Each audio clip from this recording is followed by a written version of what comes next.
এই বইখানি বুকে করে রাখার মতো বই। এই বইখানি বুকে করে রাখার মতো বই। আমি এটা সংগ্রহ করতে পেরেছিলাম 24 মার্চ 1986 সালে। আর আমার দীক্ষা হয়েছিল বেলুড় মঠে আমার পরম শ্রদ্ধার ভালোবাসার গুরুদেব একাদশ প্রেসিডেন্ট রামকৃষ্ণ অর্ডার স্বামী গম্ভীরানন্দজি মহারাজের কাছে। সেটা হয়েছিল 11 জুলাই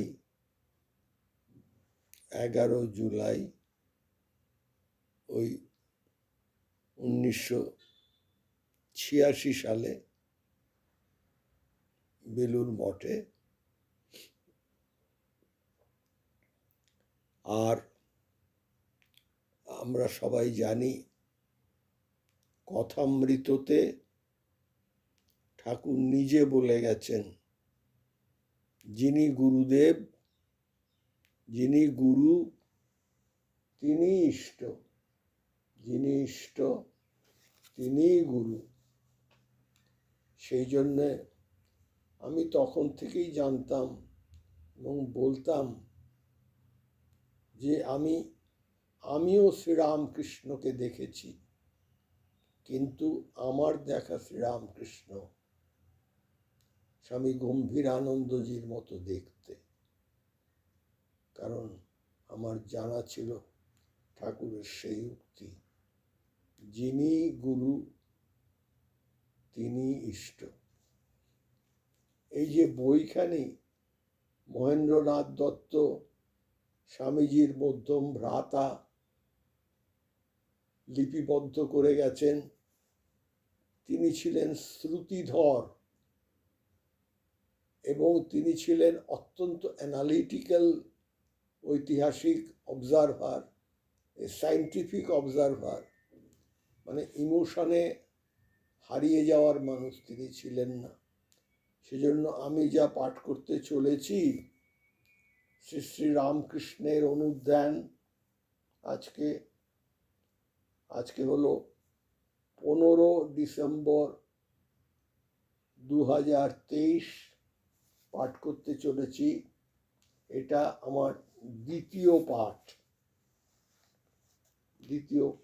আগে একবার পাঠ করেছি অন্য অংশ। স্বামী মহেন্দ্রনাথ দত্ত, যিনি স্বামীজির দ্বিতীয় ভ্রাতা, তিনি এক অসাধারণ আশ্চর্য মানুষ ছিলেন। যে বই গ্রন্থ সম্ভার তিনি সৃষ্টি করে গেছেন, তার থেকে অথেন্টিক আর কোনো কিছু হতেই পারে না।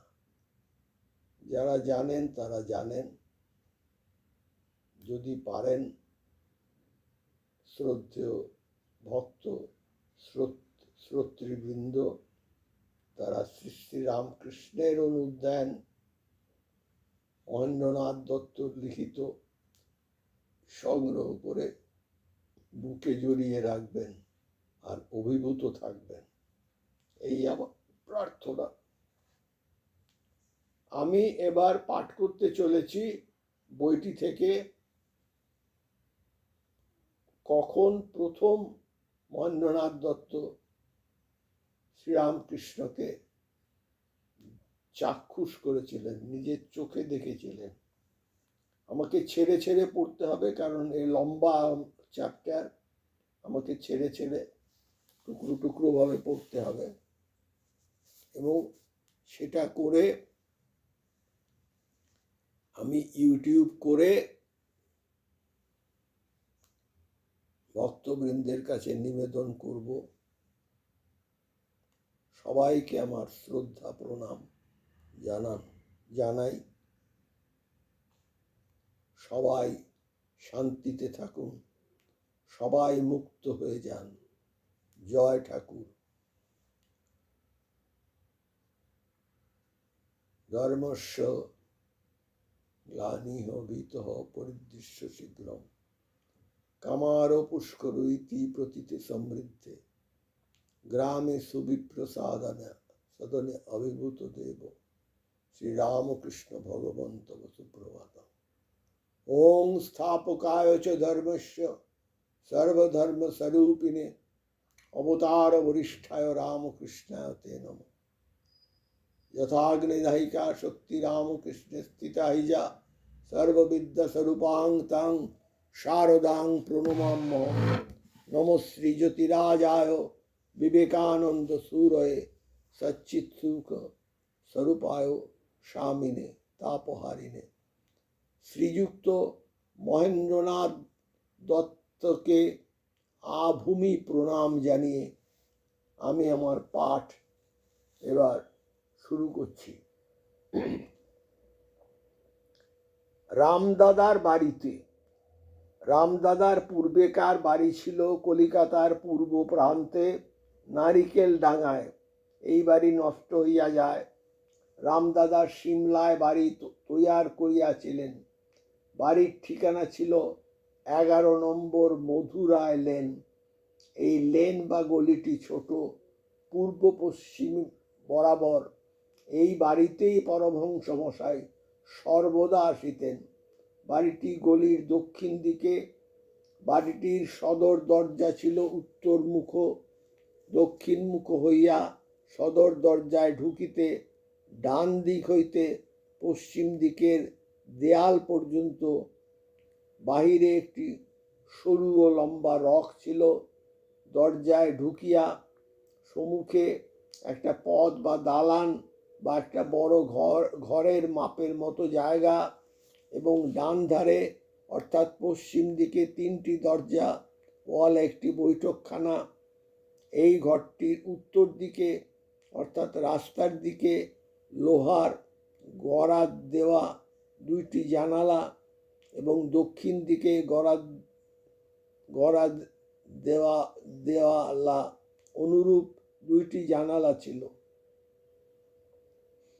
পশ্চিম দিকের দেয়ালের মাঝখানে সার্সি দেয়া তাক এবং তার 2 পাশে 2টি খালি ফোকর, অর্থাৎ তাহাতে তাক ছিল না।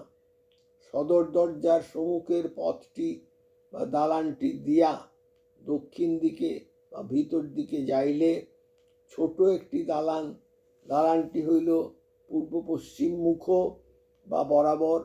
দালানের দক্ষিণ দিকে ছোট একটুখানি উঠান।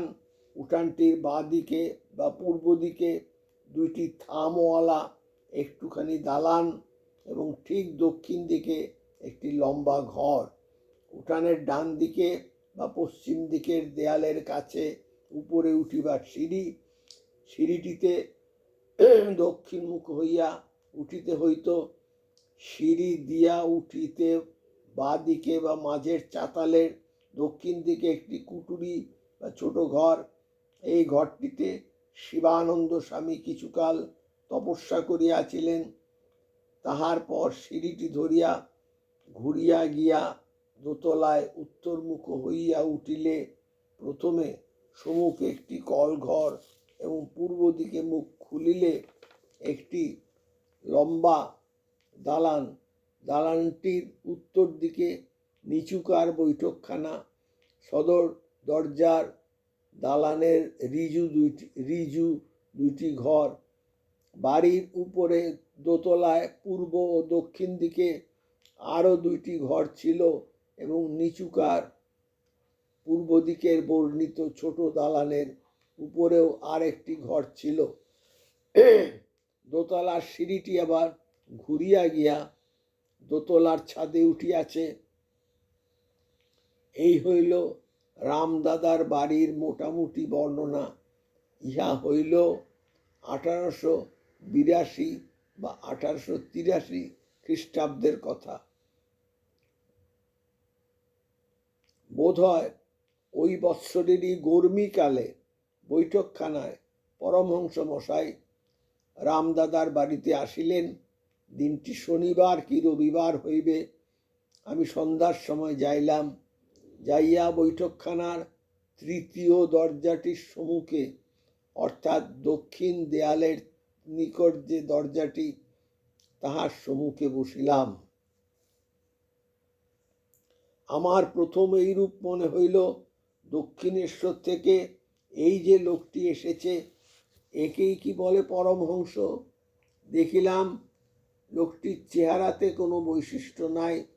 চেহারা সাধারণ পাড়াগেয়ে লোকের মতো, বর্ণ খুব কালো নয়, তবে কলিকাতার সাধারণ লোকের বর্ণ হইতে কিছু মলিন। গালে একটু একটু দাড়ি আছে, কপচানো দাড়ি। চোখ দুটি ছোট, যাহাকে বলে হাতি চোখ।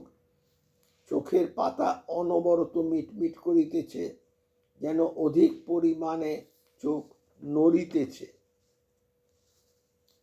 ঠোঁট দুটি পাতলা নয়, নিচুকার ঠোঁট একটু পুরু। ঠোঁট দুটির মধ্য হইতে উপরকার দাঁতের সারির মাঝের কয়েকটি দাঁত একটু বাহির হইয়া রহিয়াছে। গায়ে জামা ছিল, তাহার আস্তিনটা কনুই বা কবজির মাঝ বরাবর আসিয়াছে। খানিকক্ষণ পরে জামা খুলিয়া পাশে রাখিয়া দিল এবং কোঁচার কাপড়টি লম্বা করিয়া বাঁ কাঁধে দিল। ঘরটি বেশ গরম হইয়াছিল। একজন লোক বড় এরানি পাখা, অর্থাৎ বড় পাখা লইয়া পিছন দিক হইতে বাতাস করিতে লাগিল। কথাবার্তার ভাষা কলিকাতার শিক্ষিত সমাজের ভাষার মতো নয়, অতি গ্রাম্য ভাষা, এমনকি কলিকাতা শহরে রুচি বিগর্হিত। কথাগুলি একটু তোতলার মতো, রাঢ় দেশীয় লোকের মতো উচ্চারণ, নয়ের জায়গায় ল উচ্চারণ করিতেছে, যেমন লরেনকে বললুম ইত্যাদি। সম্মুখে একটি রঙিন বটুয়া রইয়াছে, তার মধ্যে কি মশলা আছে। মাঝে একটু মশলা লইয়া মুখে দিতেছেন। খুব স্থির হইয়া দেখিতে দেখিলাম লোকটি পাড়াগে অশিক্ষিত, মাঝে মাঝে অসভ্য ভাষায় কথা কইতেছে। কিন্তু লোকটি পাগলও নয় যে নিতান্ত এলোমেলো ভাব, আফিংখোরের ভাবও নয় যে নিঝুম হইয়া আছে। পাগল হইলে এলোমেলো ভাব হয়, বড় হাত পা নড়ে, মাথা নাড়ে। এ লোক সেরূপ নয়। আবার যে বালকের ভাব, সে রকমও তো নয়, কারণ ছোট ছেলেদের ভিতর নিরবিচ্ছিন্নতার অর্থাৎ কন্টিনিউয়েন্সের ভাবটি থাকে না। আবার যে সাধারণ লোক, তাহাও তো দেখিতেছি না। তীক্ষ্ণ বুদ্ধি সম্পন্ন যে লোক নানা বিষয়ে বেশ পরামর্শ দিতে পারে, তাহাও তো দেখিতেছে না। তর্ক যুক্তি ও নানা রকম দার্শনিক মত, যাহা আমরা সর্বদা শুনিতাম, এ ব্যক্তি তো সেরকম কিছু কথা বলিতেছে না। দেখিলাম লোকটি হরবর করিয়াও কথা বলিতেছে না, বা যাহাকে বলে প্রগলভ, তাহাও তো নয়। কলকাতায় যেমন বক্তৃতা শুনিতাম, বক্তা অনর্গল কথা বলিয়া যাইতেছে, এ লোকটি তো তেমনও কিছু বলিতেছে না। পণ্ডিতগিরি ফলানো বা গুরুগিরি করাও তো নাই। লোকটি যেন তাহার মনটিকে উচ্চ স্তর হইতে নামাইয়া আনিয়া কথা কহিতেছে, আর না হইলেও এক দৃষ্টিতে চাহিয়া রহিয়াছে। কেহই তাহার সহিত তর্ক যুক্তি করিতেছে না, কেহই প্রশ্ন করিতেছে না, বা কাহারও ইচ্ছা নাই। লোকটি যা বলিতেছে তাহাই সকলে স্থির হইয়া শুনিতেছে। সকলেই তাহার মুখের দিকে এক দৃষ্টিতে চাহিয়াছে যে সে কখন কি বলিবে। সকলেই যেন এক প্রকার ভাবে অভিভূত হইয়া পড়িল। বেশ একটু ঘোরপানা আচ্ছন্ন ভাব আসিতে লাগিল। অন্য কোনো বিষয়, ক্ষুধা পাইয়াছে, তৃষ্ণা পাইয়াছে, জলপান করিব, বা অধিক রাত্রি বাড়ি হইয়াছে, বাড়ি ফিরিয়া যাইব, এ সকল কোনো চিন্তাই মনে আসিতেছিল না। সকলে স্থির ও নিঝুম হইয়া বসিয়া রহিল। খানিকক্ষণ পরে দেখি যে লোকটি কথা কহিতে কহিতে স্থির হইয়া গেল। ডান হাতের মাঝের আঙুল তিনটি বাঁকিয়া গেল, হাত দুটি সিধা ও শক্ত হইয়া গেল। মির্গি হওয়া আমরা ঢের দেখিয়াছি, কিন্তু এ তো তা নয়। আমরা সকলে তাহার মুখের দিকে এক দৃষ্টিতে চাইয়ে রইলাম। মির্গি হইলে মুখে চোখে জল দিতে হয়, বাতাস করিতে হয়, একে তো সেরূপ করিতে হইতেছে না। এই নূতন ব্যাপার দেখিয়া আমরা কিছুই বুঝিতে পারিতেছিলাম না। এইমাত্র বিশেষভাবে বুঝিলাম যে মনটাকে উপর হইতে নামাইয়া আনিয়া লোকটি কথা কইতেছে এবং আমাদের মনকে যেন আটা দিয়া জুড়িয়া উপর দিকে লইয়া যাইতেছে। দেখিলাম যে লোকটির প্রতি একটা টান আসিল। এই টান ভালোবাসা বা স্নেহ মমতা নয়, কারণ এগুলি নিম্ন স্তরের লোকের প্রতি হয়। শ্রদ্ধা ভক্তিও নয়, তাহা হইলে উচ্চ নিচ জ্ঞান থাকে ও ভয় থাকে। এ টান ভিতরের, লোকটির কাছে থাকিতেই ভালো লাগিতেছে। পরমহংস মশাই, লোকের মনোভাব পরিবর্তন। সাব হেডলাইন: পরমহংস মশাই রামদাদার বাড়িতে এইরূপ বার কতক আসা যাওয়া করাতে পাড়ার লোকের তাহার প্রতি আর বিদ্বেষ ভাব কিছু রহিল না। কেহ উপহাসও করিত না, সকলেই তাহাকে একটু শ্রদ্ধার চোখে দেখিতে লাগিল। এখন হইতে জনসমাগমও কিছু অধিক হইতে লাগিল। তবে একটি বিশেষ লক্ষ্য করিবার বিষয় ছিল এই যে, এই ব্যাপারে কাহাকেও গিয়া নিমন্ত্রণ করা হইত না। সামাজিক কোনো কার্যে যেমন বাড়িতে গিয়ে নিমন্ত্রণ করিতে হয়, তেমন করিতে হইত না। কেবল এই কথা বলিলেই হইত যে অমুক দিন পরমহংস মশাই রাম ডাক্তারের বাড়িতে আসিবেন। তাহা হইলেই যাহারা পরমহংস মহাশয়কে শ্রদ্ধা ভক্তি করিতেন, তাহারা সকলেই সন্ধ্যার সময় সেখানে যাইতেন। ক্রমে 40-50 জন লোক হইতে 100 বা 150 লোক হইতে লাগিল। এই সময় পাড়ার মহেন্দ্র গোসাই পরমহংস মশাইয়ের সহিত একদিন দেখা করিতে আসিলেন। তিনি পাড়ার প্রধান ও গোস্বামী। এই জন্য বৈঠকখানার দক্ষিণ দিকের জানালা দুইটির মাঝখানে পরমহংস মশাইয়ের ডান ধারে একখানি আসন পাতিয়া তাহার বসিবার স্থান করিয়া দেওয়া হইল। পাড়ার মহেন্দ্র গোসাই আসিলেন, কিন্তু কোনো ভট্টাচার্য ব্রাহ্মণ আসিতেন না, ইহা আমি বিশেষ করিয়া লক্ষ্য করিয়াছিলাম। পরমহংস মশাই ছিলেন মারেদের ঠাকুর বাড়ির পূজারী, মাহেশ্বদের পূজারী। তাহার ওপর গলায় পৈতা ছিল না। এই জন্য ভট্টাচার্য ব্রাহ্মণরা তাকে প্রণাম করিতে রাজি ছিলেন না। আর এই কারণেই ভট্টাচার্য ব্রাহ্মণরা তাহার কাছে আসিতেন না। দক্ষিণেশ্বর ব্রাহ্মণ প্রধান গ্রাম, সেখানকার ব্রাহ্মণরাও পরমহংস মশাইকে সেরূপ শ্রদ্ধার চোখে দেখিতেন না। কেবল যোগেন চৌধুরী একাই পরমহংস মশাইয়ের নিকট আসিতেন। তখনকার দিনে জাতপাত লইয়া এক ফ্যাসাদ ছিল। যোগেন চৌধুরী বলতে শ্রীযুক্ত যোগীন্দ্রনাথ রায় চৌধুরী, উত্তরকালে স্বামী যোগানন্দ। ক্রমে ক্রমে স্ত্রী লোকেরাও পরমহংস মশাইকে দেখিতে আসিতে লাগিলেন। আমার মাও, অর্থাৎ ভুবনেশ্বরী দেবী, আমার মাও যাইতেন। বৈঠকখানায় দক্ষিণ দিকে যে ছোট দালানটি ছিল, সেইখানে মেয়েরা বসিতেন। মেয়েদের সংখ্যা 30-40 হইত। মেয়েরা যেদিকে বসিতেন সেদিকে আলো দেওয়া হইত না। মাঝখানকার জানালা দুটি কপাট খোলা থাকিত এবং পরমহংস মশাইয়ের বসিবার জায়গা একটু জানালার দিক, অর্থাৎ দক্ষিণ পশ্চিম দিক করিয়া হইত।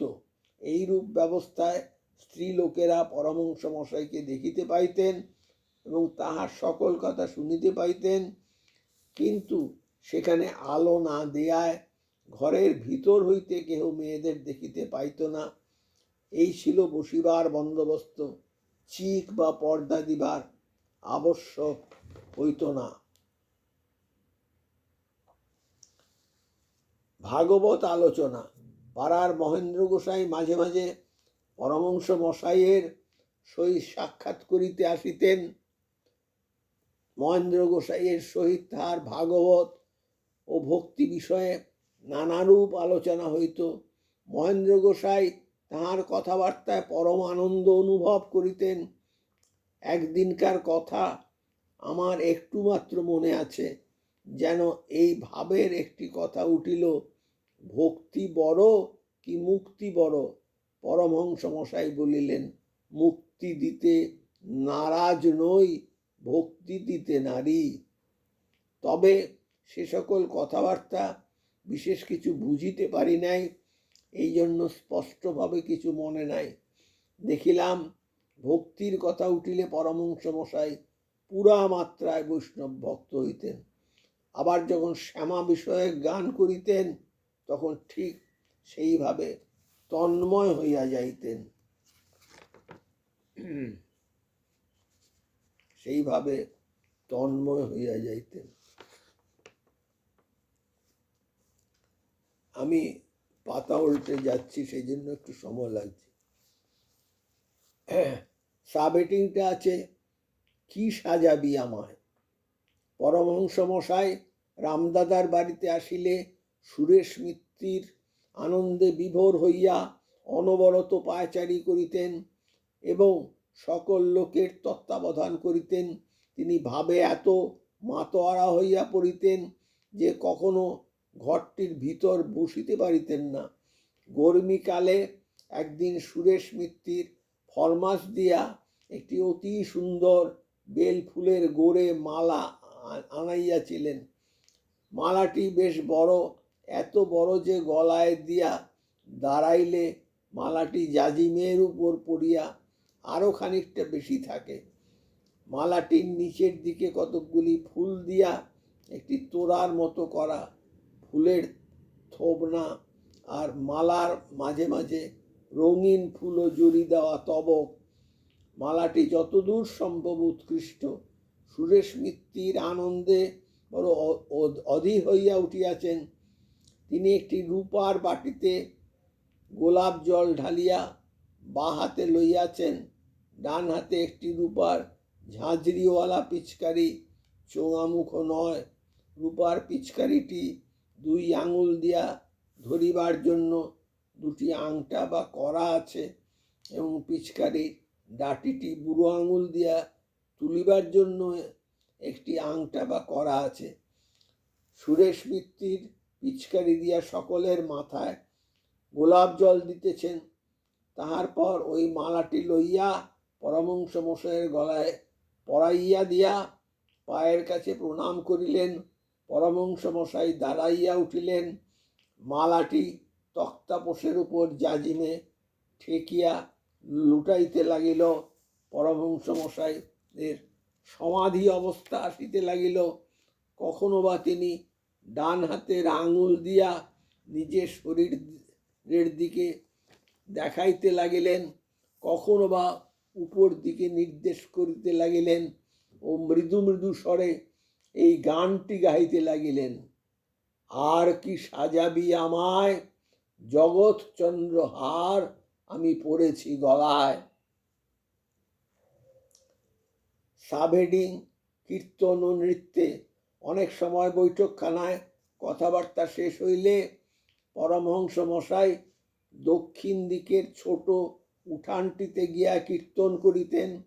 এমন সময় দেখিতাম যে পরমহংস মশাই তাহার কোচার কাপড়টি ফেটি করিয়া কোমরে বাঁধিতেন, অর্থাৎ কোচার কাপড়টি কোমরে দিয়া একটি গাঁট বাঁধা করিতেন। জামাটি গায়ে থাকিত। অন্য সময় তিনি কখনো কোঁচাটি কোঁচা দিয়া, অন্য সময় তিনি কখনো কাপড়টি কোঁচা দিয়া রাখিতেন, কখনো বা কোঁচাটি খুলিয়া লম্বা চাদরের মতো করিয়া কাঁধে ফেলিতেন। তিনি উঠানের দক্ষিণ পশ্চিম কোণটিতে উত্তর দিকে মুখ করিয়া দাঁড়াইতেন। রামদাদা প্রায়ই তাহার ডান হাতের কাছে দাঁড়াইতেন, মনমোহন দাদা বা হাতের কাছে দাঁড়াইতেন। অপর সকল ব্যক্তি মাঝে খানিকটা ফাঁক রাখিয়া পূর্ব দিকে ও উত্তর দিকে দাঁড়াইয়া থাকিতেন। নরেন্দ্রনাথ ও অঘোর ভাদুরী, ডাক্তার বিহারী ভাদুরীর জ্যেষ্ঠ পুত্র, ইহারা দুইজন উত্তর দিকের দেয়ালের কাছে দাঁড়াইয়া থাকিত। নরেন্দ্রনাথ সেই সময় চোখ বুজাইয়া ধ্যানের ভাবে থাকিত। যুবা রাখাল বড় লাজুক ছিল, সেই জন্য সে ভিড়ের ভিতর পিছনে লুকাইয়া থাকিত, কখনো সম্মুখে যাইত না।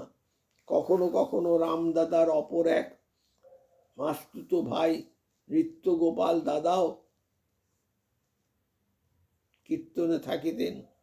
নৃত্যগোপাল অর্থাৎ শ্রীযুক্ত নৃত্যগোপাল বসু, পরে স্বামী জ্ঞানানন্দ অবধূত। রামদাদা ও মনমোহন দাদা প্রথমে কীর্তনের গান আরম্ভ করিতেন। কীর্তনে খোল করতাল বাজিত না। একদিনকার কীর্তনের গানে একটু স্মরণ আছে। গানটি হইল, হরি বলে আমায় গৌর নাচে, নাচে রে গৌরাঙ্গ আমার হেমগিরির মাঝে। পরের সাবহেডিং, পায়ে প্রণাম। গরমিকাল, একদিন সকলের আহার হইয়া গিয়াছে, মুখ ধুইতে সকলে নিচে চলিয়া যাইল। পরমহংস মশাই উপরকার ছাতে যাইলেন। গায়ে ছোট আস্তিনওয়ালা একটি জামা, পায়ে বার্নিশ করা চটি জুতা। পান খাইয়াছিলেন, ঠোঁট মুছিলেন, পূর্ব দিকের পাঁচিলে ঠেস দিয়া দাঁড়াইলেন। দাদা আমাকে ডাকিয়া পরমহংস মশাইয়ের কাছে লইয়া গেল। আমি তাহার পায়ের কাছে মাথা রাখিয়া প্রণাম করিলাম। তখনকার দিনে পায়ের কাছে মাথা রাখিয়া প্রণাম করার প্রথা একেবারেই উঠিয়া গিয়াছিল। বোধহয় পায়ের কাছে মাথা রাখিয়া এই আমার প্রথম প্রণাম করা। পরমহংস মশাই দেয়ালে ঠেস দিয়া দাঁড়াইয়া আমার সঙ্গে অতি স্নেহের সহিত অনেক কথাবার্তা কইতে লাগিলেন। দাদাও দাঁড়াইয়া রহিল। আমিও পরমহংস মশাইয়ের কাছে দাঁড়াইয়া রহিলাম। তিনি আমাকে খুব আশীর্বাদ করিলেন। ভিড় কমিয়া যাইলে আমি নিচে নামিয়া আসিলাম। পরের সাবহেডিং, আকর্ষণী শক্তি। এই প্রশ্নটা খুব ইম্পর্টেন্ট। নিচুকার বৈঠকখানায় বসিয়া থাকিবার সময় হোক, উঠানে কীর্তন করিবার সময় হোক, বা খাওয়ার সময়ই হোক, পরমহংস মশাইয়ের একটি অদ্ভুত আকর্ষণী শক্তি দেখিতে পাইতাম। পরমহংস মশাইকে স্থির হইয়া দেখা, ইহাই যেন আমাদের প্রধান কাজ ছিল। তাহার কথাবার্তা অনেক সময় আমাদের মনে থাকিত না। দেখিতাম এই তো সামান্য একজন পাড়াগেয়ে লোক, আর আমরা কলিকাতার শিক্ষিত লোক সেই পাড়াগেয়ে লোকের কাছে বসে আছি। আমাদের অনেকের মনে এইরূপ ভাবও ছিল যে আমরা কলিকাতার শিক্ষিত বড় ঘরের ছেলে, কেবল রাম ডাক্তারের খাতিরে বা তাহাকে সন্তুষ্ট করিবার জন্য তাহার গুরু এই সামান্য লোকটাকে দেখিতে আসিয়াছি। কিন্তু দেখিতাম যে পরমহংস মশাইয়ের শরীর হইতে কি একটা আভা, এফ্লুভিয়াম বা শক্তি বাহির হইত। শক্তি বা আভা কেন্দ্র হইতে বাহির হইয়া সমস্ত ঘরটি ভরিয়া ফেলিত। তাহার পর সম্মুখের দালানটি ভরিয়া দিত।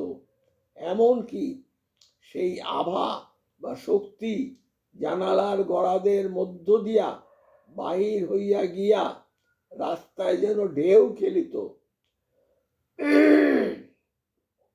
আমি অনেক সময় এটি দেখিতে পাইতাম। সেই সময়কার অনেকেরই ইহা বিশেষ করিয়া দেখিয়াছেন এবং এ বিষয়ে কথাবার্তাও হইত। প্রথম যেন কি একটি শক্তি বা আভা আসিয়া ত্বক স্পর্শ করিত, ক্রমে সেই শক্তিটি মাংসের ভিতর ঢুকিতে শুরু করিত, তাহার পর ধীরে ধীরে হৃদয়ের কাছে আসিতে থাকিত। ইহাও বেশ অনুভব করা যাইত। তখন নিজের অন্তরস্থিত শক্তি বা ব্যক্তিত্বের সহিত বাহ্যিক এই শক্তির প্রবল দ্বন্দ্ব চলিত।